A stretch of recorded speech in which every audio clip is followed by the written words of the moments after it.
चलिए एक कहानी सुनते हैं, एक ऐसे शहर की जो आज से करीब 5000 साल पहले समंदर के बीचों बीच खड़ा था। एक ऐसा शहर जहां कहते हैं सोने और जवाहरात के 9 लाख महल थे, जिसकी बनावट, जिसका अर्बन प्लानिंग इतना जबरदस्त था कि आज के मॉडर्न शहर भी शर्मा जाएं। और फिर एक दिन अचानक पूरा का पूरा शहर समंदर की गहराइयों में खो गया। और बस यही सवाल इस पूरी पड़ताल के दिल में है। क्या ये हजारों साल पुरानी बातें सिर्फ कहानियां हैं, या फिर ये इतिहास के वो पन्ने हैं जिन्हें हम खो चुके हैं? हम एक मिथक से शुरू करेंगे और एक असली ऐतिहासिक जगह की सच्चाई तक पहुंचने की कोशिश करेंगे। कहानी में असली मोड़ यहीं से आता है। सोचिए, 1983 में इंडियन आर्कियोलॉजिस्ट्स की एक टीम अरब सागर में उतरती है और उन्हें पानी के नीचे कुछ ऐसा नजर आता है जो कुदरती नहीं था। वो थे इंसानों के बनाए ढांचे, एक पूरे डूबे हुए शहर के सबूत।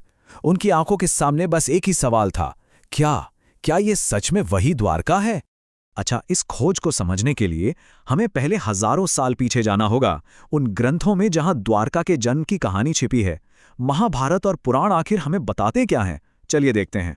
तो कहानी कुछ यूं है कि जब श्री कृष्ण ने अपनी प्रजा को सुरक्षित रखने के लिए एक नई जगह की तलाश की, तो उन्होंने समुद्र देव से जमीन मांगी और दिव्य आर्किटेक्ट विश्वकर्मा ने एक ऐसा शहर बनाया जो किसी चमत्कार से कम नहीं था। जरा सोचिए, उस जमाने में एक शहर जिसमें ग्रिड पैटर्न पर बनी सीधी सड़कें थीं, एक इंटरनेशनल पोर्ट था और एडवांस ड्रेनेज सिस्टम था। मतलब ये तो आज के किसी भी स्मार्ट सिटी का ब्लूप्रिंट लगता है ना? पर देखिए, जहां इतनी बुलंदी हो वहां तबाही का साया भी मंडराता है।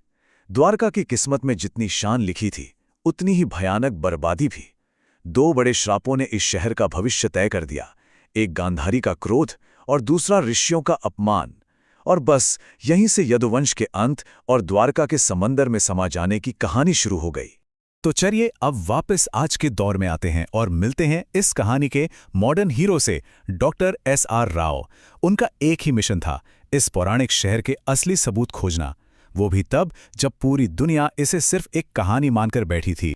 देखिए, खोज की चिंगारी तो बहुत पहले ही सुलग चुकी थी। 30 के दशक में पायलट्स को पानी के नीचे कुछ शहर जैसा दिखा। फिर एएसआई की शुरुआती खुदाई में कुछ बर्तन मिले और सबसे बड़ा सुराग था वो तांबे की प्लेट, जिसने पहली बार इतिहास और कथा को एक धागे में पिरोया।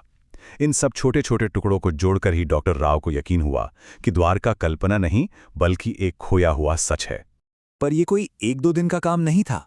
डॉक्टर राव और उनकी टीम ने लगभग 10 साल, हाँ, एक दशक तक बहुत कम बजट और पुरानी तकनीक के सहारे समंदर को खंगाला। ये उनकी जिद और जुनून ही था कि वो लगे रहे, तब भी जब उनके पास रिसोर्सेज की भारी कमी थी। और यही वो विश्वास था जो उनकी खोज की मशाल बना। जहां बड़े बड़े स्कॉलर्स उनके काम को मजाक में उड़ा रहे थे, कह रहे थे कि ये तो बस मिथ्स को जिंदा करने की कोशिश है, वहीं डॉक्टर राव का मानना था कि इन ग्रंथों में इतिहास छिपा है। उनका तर्क सीधा था, अगर रोम और एथेंस के खंडरों को खोजा जा सकता है तो द्वारका को क्यों नहीं? अब देखिए, डॉक्टर राव का विश्वास तो अपनी जगह था, लेकिन इतिहास को मानने के लिए सबूत चाहिए होते हैं, वो भी ठोस साइंटिफिक सबूत। और यहीं से कहानी में एक विज्ञान की एंट्री होती है, जिसने धीरे धीरे सारे शक को यकीन में बदलना शुरू कर दिया। अब जो चीजें मिलीं वो सिर्फ पत्थर नहीं थे। सोचिए, आधा किलोमीटर से भी लंबी दीवार, किसी किले जैसी, पत्थर के बड़े बड़े खंभे, और सबसे दिलचस्प थे ये 3 छेद वाले लंगर। ये कोई मामूली लंगर नहीं थे, ये उस दौर की एडवांस्ड मरीन इंजीनियरिंग का सबूत है। ये बताते हैं कि द्वारका का बंदरगाह कितना बड़ा और कितना जरूरी रहा होगा, शायद उस युग की बाकी कांस्य युगीन सभ्यताओं से भी कहीं ज्यादा एडवांस्ड। और फिर आया वो सबूत जिसने पूरी बाजी पलट दी, कार्बन डेटिंग। ये एक साइंटिफिक तरीका है जिससे किसी भी चीज की उम्र पता लगाई जा सकती है। और जब इन कलाकृतियों की उम्र पता चली तो वो सीधे सीधे महाभारत के समय से जा मिली, मतलब करीब 3500 से 5000 साल पुरानी। और सुनिए, एक चीज तो 9000 साल पुरानी निकली, जो इशारा कर रही थी कि यहां हड़प्पा से भी पहले कोई सभ्यता बसती थी।